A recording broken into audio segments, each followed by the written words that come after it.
ഇറാനെതിരെ യു.എസും ഇസ്രായേലും സംയുക്ത ആക്രമണം നടത്തുന്നതിനെതിരെ ലോകം മുഴുവൻ രംഗത്ത് വന്നിരിക്കുന്നു.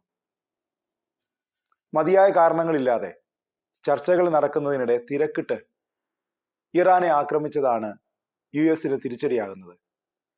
അതിനിടെ ട്രംപിനെതിരെ യൂറോപ്യൻ യൂണിയനും രംഗത്ത് വന്നിരിക്കുന്നു. ഇറാനെതിരെ ആക്രമണം നടത്താൻ തങ്ങളുടെ വ്യോമത്താവളങ്ങൾ ഉപയോഗിക്കാൻ യു.എസിന് സ്പെയിൻ അനുമതി നൽകിയില്ല. ഇതോടെ സ്പെയിനെതിരെ ട്രംപ് തിരിഞ്ഞു. പിന്നാലെ ട്രംപിൻ്റെ നീക്കങ്ങളെ ചേർത്ത് യൂറോപ്യൻ യൂണിയൻ രംഗത്തെത്തി. സ്പെയിനുമായുള്ള വ്യാപാര ബന്ധം അവസാനിപ്പിക്കുമെന്ന് ട്രംപ് ഭീഷണി മുഴക്കി. ഇതിനെ European union commission vice president Teresa Ribera ചോദ്യം ചെയ്തു. യൂറോപ്യൻ യൂണിയന്റെ വിദേശ വ്യാപാരം ഒരു കൂട്ടായ്മയാണ്. യുദ്ധത്തിനെതിരായ നിലപാടിൻ്റെ പേരിൽ ഒരു രാജ്യത്തിനെ ഒറ്റപ്പെടുത്തുന്നത് ശരിയല്ലെന്നും തെരേസ റിബേര വ്യക്തമാക്കി.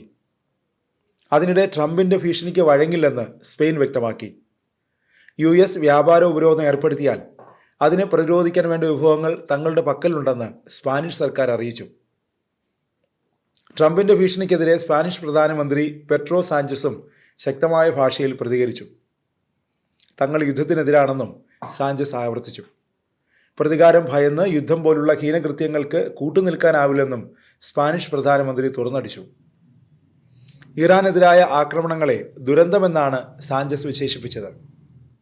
റോട്ട നേവൽ ബേസും മോറോൺ എയർബേസുമാണ് സ്പെയിനിലെ യു.എസിൻ്റെ രണ്ട് വലിയ സൈനിക കേന്ദ്രങ്ങൾ. ഇവ രണ്ടും സ്പാനിഷ് സേനയുമായി ചേർന്നാണ് പ്രവർത്തിക്കുന്നത്. ഇറാനെതിരെ ആക്രമണം നടത്താൻ തങ്ങളുടെ വ്യോമത്താവളങ്ങൾ ഉപയോഗിക്കാൻ അനുവദിക്കില്ലെന്ന് സ്പെയിൻ നിലപാടെടുത്തു. ഇതോടെയാണ് ട്രംപ് ഭീഷണി മുഴക്കിയത്. വലിയൊരു രാഷ്ട്രീയ ലക്ഷ്യം ഈ ആക്രമണത്തിന് പിന്നിലുണ്ടെന്ന് ഇറാൻ പറയുന്നു. ഇറാൻ പരമോന്നത നേതാവിൻ്റെ പ്രത്യേക പ്രതിനിധി അബ്ദുൾ മജീദ് ഹക്കീം ഇലാഖിയെ ഉദ്ധരിച്ച് CNN ആണ് ഇക്കാര്യം റിപ്പോർട്ട് ചെയ്തത്.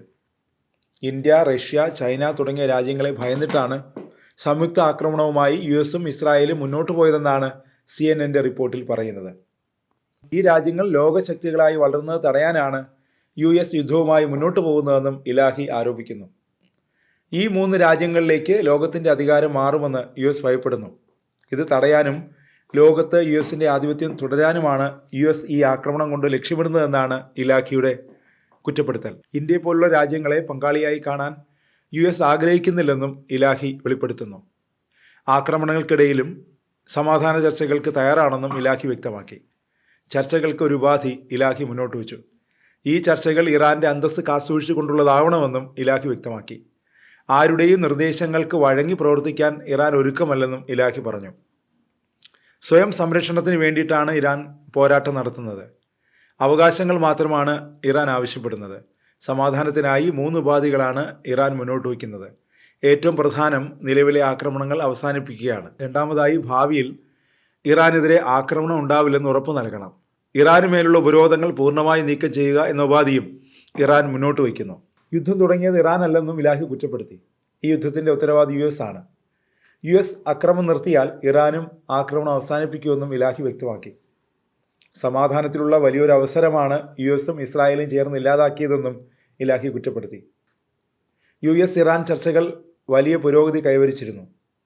ചർച്ചകൾക്ക് പിന്നാലെ സംയുക്ത പ്രസ്താവന നടത്താൻ യു.എസും ഇറാനും തയ്യാറെടുക്കുന്നതിനിടയിലാണ് ആക്രമണം ഉണ്ടായതെന്നും ഇലാഖി ആരോപിച്ചു. വലിയൊരു രാഷ്ട്രീയ ലക്ഷ്യം ഈ ആക്രമണത്തിന് പിന്നിലുണ്ടെന്ന് ഇറാൻ പറയുന്നു.